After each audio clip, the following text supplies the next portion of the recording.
Something happened behind the scenes of women's basketball that nobody was supposed to notice. No press conference, no official announcement, no carefully worded statement from a team spokesperson. Just a fleeting Instagram story, a few seconds of footage, and a single face in the background that set the entire sports world on fire. Because that face belonged to Caitlyn Clark, and Caitlyn Clark was not supposed to be there. Not yet. Not 2 full weeks before she had any reason to be. And the moment fans recognized her, the moment the comments started flooding in and the screenshots started spreading, everyone had the same question burning in their chest. What does she know that the rest of us don't? Here's what makes this moment so much bigger than a casual off-season sighting. This isn't a player grabbing lunch with a friend or posting vacation content from a beach resort. This is the most watched, most analyzed, most talked about athlete in women's basketball today. Appearing in a city she had no scheduled reason to be in, surrounded by teammates who also had no official reason to be there, at a time when the entire league is sitting on the edge of one of the most volatile, high-stakes off-seasons in recent memory. Expansion drafts, free agency chaos, super team rumors, MVP politics, contract decisions that will reshape franchises for years. And right in the middle of all of it, Caitlyn Clark made a quiet move. The question is, was it really quiet at all? What happens when one player becomes so powerful, so central to the entire gravitational pull of a league, that even her off-season movements send shockwaves through front offices, locker rooms, and fan bases simultaneously? That's not a hypothetical question anymore. That's the reality of women's basketball right now. Caitlyn Clark has transcended the typical rookie to sophomore narrative. She isn't just developing. She isn't just adjusting to the professional game. She is actively reshaping the landscape around her, and the Miami gathering may be the clearest evidence yet that she understands exactly how much influence she carries and exactly how to use it before the season even tips off. Every detail of this story matters. Every name connected to that trip matters. Every piece of timing matters. And by the end of this video, you're going to see this moment in a completely different light than the mainstream media is presenting it. If you've been following women's basketball closely, if you've been watching the Indiana Fever's trajectory, if you've been paying attention to the whispers circulating around the league about super teams and expansion shakeups and MVP races that are already heating up before a single game has been played, then you already sense that something significant is unfolding. This channel exists to connect the dots that others leave scattered. We go deeper than the headlines. We follow the chess moves, not just the highlights. So if you haven't subscribed yet, right now is the moment to do it. Because this offseason is only getting started, and what we're about to break down section by section is going to reframe everything you thought you knew about Caitlyn Clark, the Indiana Fever, and the future of the entire WNBA. Stay with us because this story is only getting bigger from here. To truly understand why a few seconds of Instagram footage ignited this level of conversation, you have to understand the environment the Indiana Fever are walking into right now. This isn't a normal offseason. This isn't a routine period of rest, recovery, and quiet preparation before training camp begins. The WNBA is standing at one of the most consequential crossroads in its history, and the Fever are positioned right at the center of it. An expansion draft is looming, which means every franchise in the league must make painful, irreversible decisions about which players to protect and which players to leave exposed to be claimed by incoming teams. For a roster built as much on chemistry and emotional unity as on raw talent, that process isn't just logistical, it's deeply personal. It's the kind of decision-making that can quietly fracture a locker room before the first whistle of the regular season even blows. And Indiana, more than almost any other franchise, has built its identity on the invisible glue that holds talented but vulnerable rosters together under pressure. Then layer on top of that the free agency volatility, the super team whispers growing louder by the week, the MVP conversations already swirling around a player who has only completed one professional season, and the very real possibility that rival franchises are right now assembling rosters specifically designed to neutralize everything the Fever built last year. Caitlyn Clark arrived in the WNBA as the most hyped rookie in the league's modern era. Cameras followed her everywhere. Critics waited for her to stumble. Veterans tested her resolve on the court in ways that generated national headlines and uncomfortable conversations about physicality and respect. She survived all of it. She grew through all of it. But surviving a debut season and building a championship-caliber franchise are two entirely different challenges, and the Fever's front office knows that the window to build something truly dominant around Clark is not infinite. It is open right now. And every decision made in these coming weeks will either accelerate that trajectory or quietly derail it. That is the storm brewing beneath the surface. And Miami was the first sign that someone inside that organization understands the urgency. The moment the screenshot spread and the speculation ignited, something shifted across the entire landscape of women's basketball.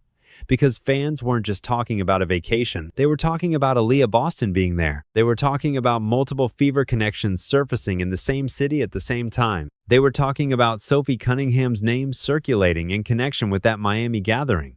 And that particular detail is what transformed casual curiosity into genuine strategic alarm. Sophie Cunningham isn't a peripheral figure in this story. She is one of the most emotionally significant players on that roster. She is the enforcer. She is the tone setter. She is the player who stood firm when opponents crossed lines with Clark last season, who made it clear through her presence alone that there would be consequences for targeting Indiana's franchise player. When her name gets connected to a private, unannounced, early gathering of Fever Core players, the conversation stops being about off-season bonding and starts being about deliberate alignment. And deliberate alignment 2 weeks before anyone is supposed to report means someone is already thinking 3 moves ahead. But here's what made the tension rise even further beyond the names and the timing. It was the silence. No official statement, no team-sanctioned explanation, no carefully managed media narrative from the Fever's communications department, just a leaked Instagram story, a brief visual confirmation, and then nothing but the roar of speculation filling the vacuum. And in professional sports, silence from organizations during moments of visible player activity rarely means nothing is happening. It almost always means something is happening that isn't ready to be public yet. Fan communities began fracturing almost immediately between those who dismissed it as overthinking a simple hangout and those who recognized the pattern of stars moving early and quietly before major roster decisions get finalized. Veterans of league watching know that pattern well. Players don't spontaneously gather in expensive cities 2 weeks ahead of schedule out of pure coincidence. They gather because something needs to be discussed that cannot wait, because alignment needs to happen before management forces a direction, because the inner circle needs to be locked in before outside noise gets loud enough to create doubt. And the Indiana Fever, heading into an offseason loaded with landmines, had every reason in the world to want that alignment established early, quietly, and on their own terms before the league's chaos machine kicked into full gear. There is a precise moment in every franchise's trajectory where the dynamic shifts from reactive to proactive, from following the league's rhythm to setting it. And for the Indiana Fever, that moment may have happened not in a game, not in a press conference, not in a dramatic trade announcement, but in a quiet city far from Indianapolis, 2 weeks before anyone was supposed to be paying attention. Because when Caitlyn Clark stepped into that Miami gathering ahead of schedule, something fundamental changed about how this franchise operates. Last season, Clark was the spectacular newcomer, absorbing everything the professional game threw at her. The physicality, the media pressure, the weight of historic expectations, the constant scrutiny of every decision she made on and off the court. She was adapting. She was learning. She was proving herself inside a system that was still figuring out how to build around her. But the player who showed up in Miami 2 weeks early isn't adapting anymore. That player is directing. And that distinction is everything. Because there is an enormous difference between a star who plays within a franchise's vision and a star who begins shaping what that vision becomes. Think carefully about what early arrival actually communicates inside the culture of professional sports. It isn't just enthusiasm. It isn't just dedication, though it signals both of those things powerfully. Early arrival by a franchise centerpiece is a statement of ownership. It tells teammates that the standard is being raised before the coaching staff sets it. It tells the front office that the player most central to the organization's future is not content to wait passively while critical decisions get made around her. It tells the entire league that Indiana's gravitational center understands the stakes of this offseason and is not willing to leave the outcome to chance or committee. And when that early arrival happens alongside key teammates, when Aaliyah Boston is there and Sophie Cunningham's name is in the conversation, it stops being one player's personal initiative and becomes something that resembles a coordinated declaration. The Fever's core didn't just happen to find themselves in the same city. They found themselves there because someone understood that the turning point of this franchise's journey wasn't going to arrive with a dramatic mid-season trade or a splashy free agency signing. It was going to arrive quietly, in February, when nobody was supposed to be watching. And the players who shape Indiana's future decided together that waiting was no longer an option. Here is what the mainstream sports media conversation keeps dancing around without ever landing on directly. The Miami gathering wasn't just about chemistry or conditioning or early preparation for Team USA camp. At its deepest level, it was about power. Specifically, it was about who holds real influence over the Indiana Fever's roster construction decisions. As this franchise moves into its most critical offseason in recent memory, front offices make expansion draft decisions on paper, in boardrooms, with spreadsheets and salary cap projections and analytics reports. But those decisions don't happen in a vacuum. They happen in the context of what the franchise's most valuable asset needs to thrive. And when that asset is Caitlyn Clark, when her presence alone drives ticket revenue, national broadcast deals, sponsorship interest, and the kind of sustained media attention that most WNBA franchises spend decades trying to generate, her comfort level with the roster around her carries enormous unofficial weight. She may never walk into a meeting and demand that specific players be protected. She may never issue an ultimatum or make a public statement about personnel decisions. She doesn't have to. Her early arrival in Miami, visibly aligned with the teammates she trusts most, communicates everything a front office needs to understand without a single word being spoken in a formal setting. And here's the layer that almost nobody is discussing openly. The expansion draft creates a specific kind of psychological vulnerability inside locker rooms that goes far beyond the transactional reality of which names end up on protected lists. When players know that roster exposure decisions are coming, when they understand that someone they've built genuine trust and chemistry with might be claimed by another franchise, anxiety spreads quietly and invisibly through team culture in ways that are almost impossible to measure but devastatingly real in their impact. The smartest organizations get ahead of that anxiety before it metastasizes. They communicate early. They create clarity before rumor fills the silence. They give their core players a sense of stability and shared purpose that insulates the locker room against the destabilizing effect of public speculation. If the Miami gathering served that function, if Clark and Boston and the players around them used that time to establish a united front before the uncertainty of expansion decisions became daily headline fodder, then what looked like a casual offseason trip was actually one of the most strategically intelligent moves this franchise could have made. Not because it changes what the front office decides, but because it ensures that whatever gets decided lands on a foundation of trust rather than fracture. Every rising force eventually reaches the moment where external pressure and internal ambition collide so directly that something has to give. For the Indiana Fever, that breaking point isn't arriving gradually or predictably. It is converging from multiple directions simultaneously, and the weight of it is unlike anything this franchise has faced in the modern era of its existence. Consider the full picture pressing down on Indiana right now. The expansion draft forces painful roster sacrifices.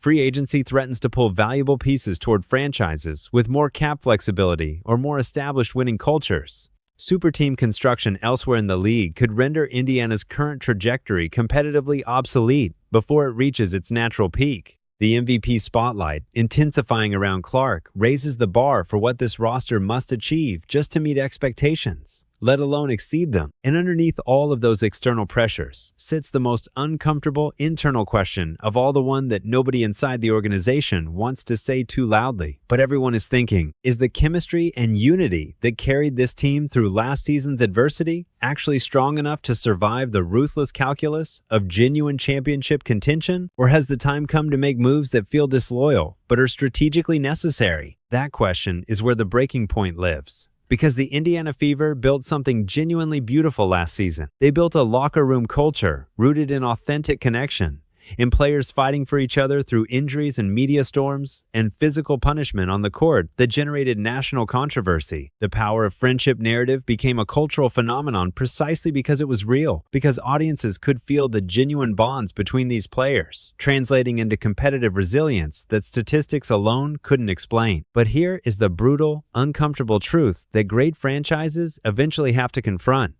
Emotional beauty and championship construction are not always compatible. Rings are not won on the strength of friendship alone. They are won when talent reaches a threshold that no amount of unity can compensate for if it falls short. And if a super team assembles elsewhere in the league this offseason, if a rival franchise combines elite talent with championship hunger in a way that fundamentally shifts the competitive landscape, Indiana cannot respond to that threat with sentiment. They have to respond with ruthless, strategic clarity. The breaking point of this offseason is the moment the Fever decide which matters more, preserving the warmth of what they built or sacrificing pieces of it to build something cold enough and hard enough to actually win when everything is on the line. Pull back far enough from the emotional drama of roster decisions and off-season gatherings, and you begin to see a structural reality about the WNBA that makes everything happening around the Indiana Fever carry significance well beyond one franchise's trajectory. The league is undergoing a fundamental transformation right now, driven by expanding media deals, rising player salaries, growing national visibility, and the kind of sustained mainstream attention that women's basketball has never experienced at this scale before. And when leagues transform financially and culturally at this speed,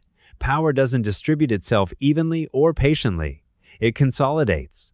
It clusters around the brightest gravitational centers. It follows the stars who generate the most attention and revenue and cultural conversation, and then it compounds around those stars in ways that reshape competitive balance across the entire ecosystem. Caitlyn Clark is the most powerful gravitational center women's basketball has produced in a generation, and the decisions being made around her right now, in boardrooms and in quiet Miami gatherings and in free agency negotiations that haven't become public yet, are not just Indiana Fever decisions. They are decisions that will influence how every other franchise in this league positions itself for the next 5 years. Here is the analytical reality that the mainstream conversation keeps softening because it is uncomfortable to state directly. The Fever's current roster, as currently constructed, with all its genuine chemistry and emotional cohesion and proven ability to compete through adversity, has identifiable structural limitations that will be ruthlessly exposed at the highest level of playoff competition if they are not addressed this offseason. The power forward position remains a genuine question mark in terms of elite-level production. Bench depth fluctuated dangerously last season in ways that placed unsustainable offensive burdens on Clark during stretches when the team could least afford her to carry that weight alone. Defensive versatility across multiple positions, the kind that championship-caliber teams use to adapt to opponents' adjustments between playoff games, needs meaningful reinforcement. None of these limitations are fatal in isolation, but in combination, against a potential super team that has addressed all of them aggressively,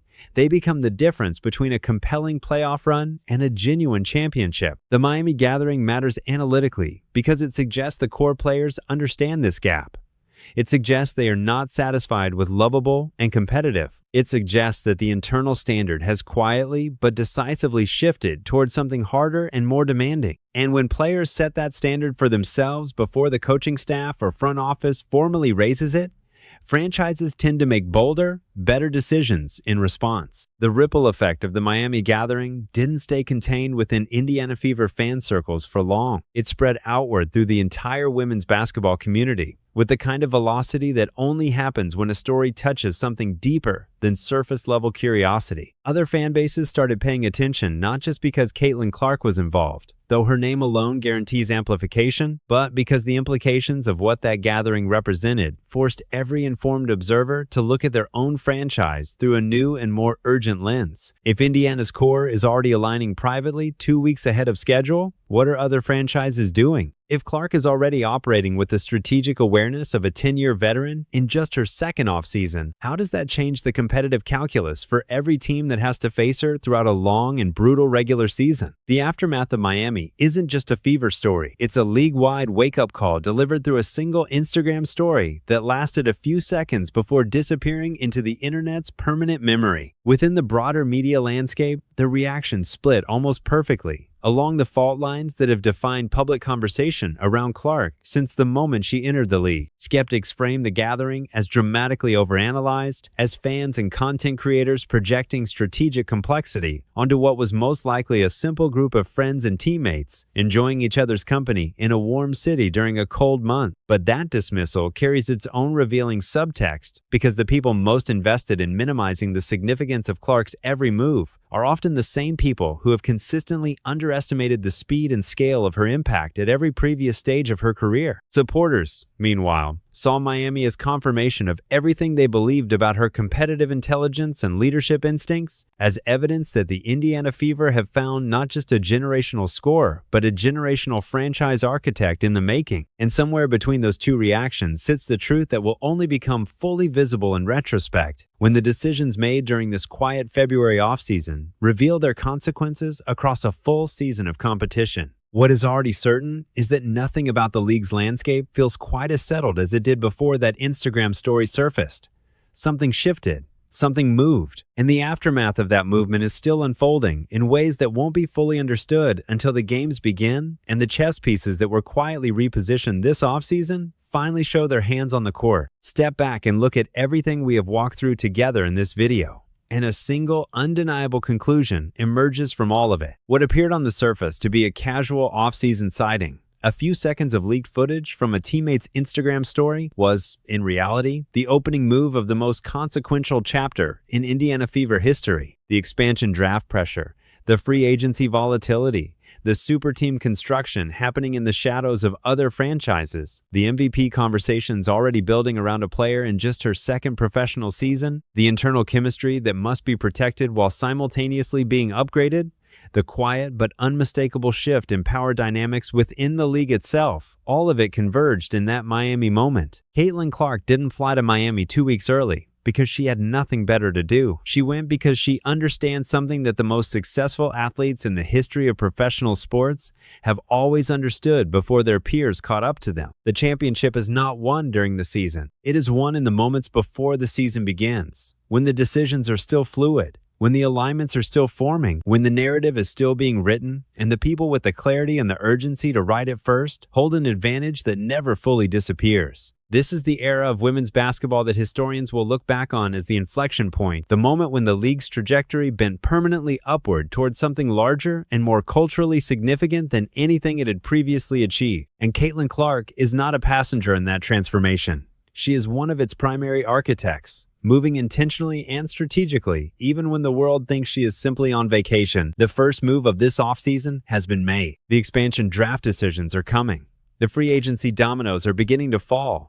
The super team rumors are hardening into something that looks increasingly like reality. And the Indiana Fever are either going to rise to meet this moment with the boldness it demands, or they are going to discover too late that good chemistry and genuine heart, as beautiful as both of those things are not sufficient armor against a league that is arming itself for war. If this breakdown gave you something to think about, if it connected dots that the mainstream conversation left scattered, then hit that subscribe button right now, because we are just getting started on this offseason, and every development that follows from here is going to matter enormously. Like this video, share it with every women's basketball fan you know who wants analysis that goes deeper than the surface, and drop your prediction in the comments below. What do you think the Fever's next move is going to be? Because one thing is absolutely certain. Whatever comes next, it will not be accidental, and neither will we be caught off guard when it happens.